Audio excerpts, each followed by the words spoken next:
Welcome to stone dictation 5 second बाद शुरू होगा। Ready start. कांग्रेस आला कमान मंगलवार को पहली बार सख्ती के मूड में नज़र आया।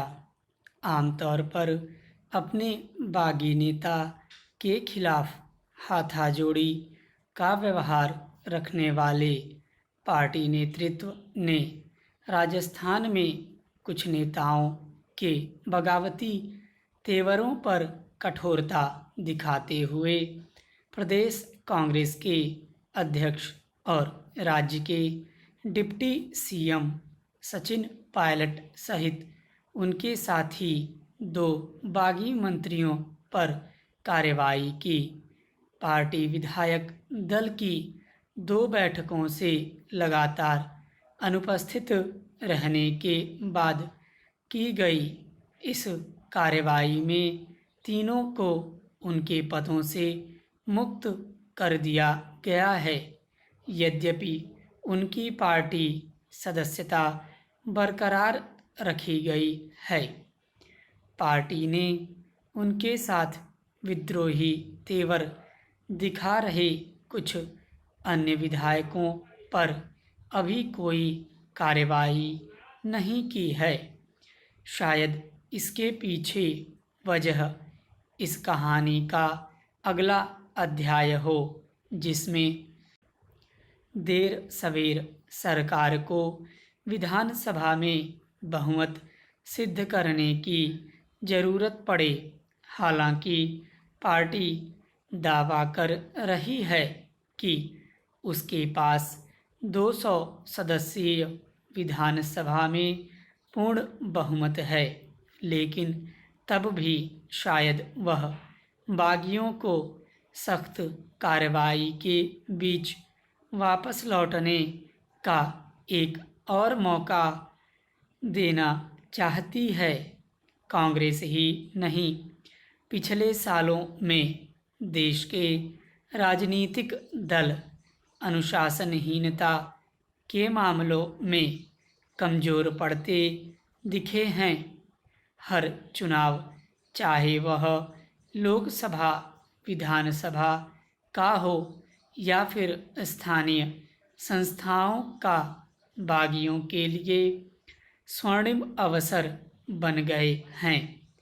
ऐसे ही समय नए नेता कार्यकर्ता बागी बनते हैं और 6 वर्ष के लिए निष्कासित पुराने बागी ससम्मान पार्टियों में लौट आते हैं।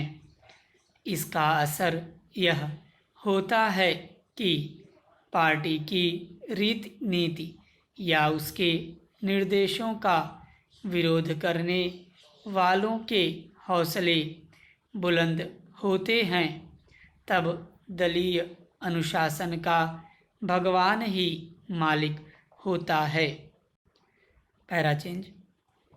सचिन पायलट पिछले 2 सालों से नाराज थे।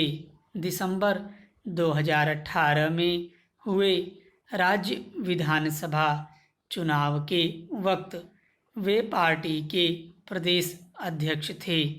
अगला मुख्यमंत्री कौन हो से शुरू हुई तकरार अशोक गहलोत के मुख्यमंत्री बनने के बाद और बढ़ गई।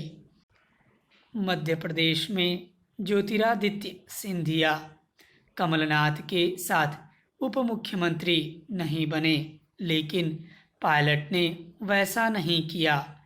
उप मुख्यमंत्री बनने के बाद भी मुख्यमंत्री के साथ उनके मतभेद लगातार सामने आते रहे। जब 2 शीर्ष नेताओं में ऐसा टकराव होता है तो पार्टी में नीचे तक अनुशासन बनाए रखना मुश्किल हो जाता है। विवाद दूर करने में आला कमान की निष्क्रियता से बात और बिगड़ती चली गई। अब बागियों पर कार्रवाई करके पार्टी ने सख्त संदेश दिया है।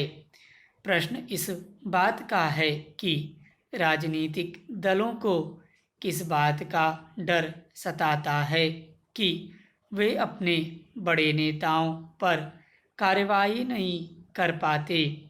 जहां ज़रूरत हो पहले समय से समझना और समझाना और नहीं माने तो सख्त कार्रवाई करना तात्कालिक तौर पर भले ही नुकसान पहुंचाए लेकिन दीर्घकाल में फ़ायदेमंद रहता है।